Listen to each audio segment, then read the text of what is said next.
नमस्कार मंडळी, तर आज मी झटपट तयार होणारे नाश्त्यासाठी रव्याचे मेंदू वडे बनवणार आहे। त्यासाठी गॅसवर पॅन ठेवलेला आहे।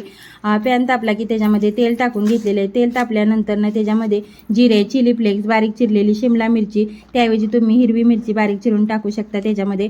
नंतर त्याच्यामध्ये कोथिंबीर टाकून घ्यायची आहे, चवीनुसार मीठ घालून घ्यायचं आहे। नंतर 2 वाटी पाणी टाकून घ्यायचं आहे आणि 1 वाटी रवा टाकून घ्यायचा आहे त्याच्यामध्ये, आणि रवा चांगला असा शिजवून घ्यायचा आहे। शिजवून झाल्यानंतर चांगला त्याचा गाठी ठेवायच्या नाही, चांगला घट्टसर असा गोळा मळून घ्यायचा आहे। नंतर त्याला हातावर गोळी घेऊन मेंदू वड्याचा शेप देऊन घ्यायचा आहे। नंतर तो रव्यामध्ये कोट करून घ्यायचा आहे आणि कडकडीत तेलामध्ये क्रिस्पी कुरकुरीत होईपर्यंत फ्राय करून घ्यायचा आहे। तुम्ही एकदा नाश्त्यासाठी असे मेंदू वडे तुम्ही बनवून बघा, खरंच खूप भारी लागतात आणि लहान मुलांसाठी पौष्टिक पण आहेत। रोजचे भाजी चपाती खाऊन कंटाळा आलेला असतो, तर ते एकदा अशा पद्धतीने एकदा रव्याचे मेंदू वडे बनवून बघा, खरंच खूप भारी लागतात।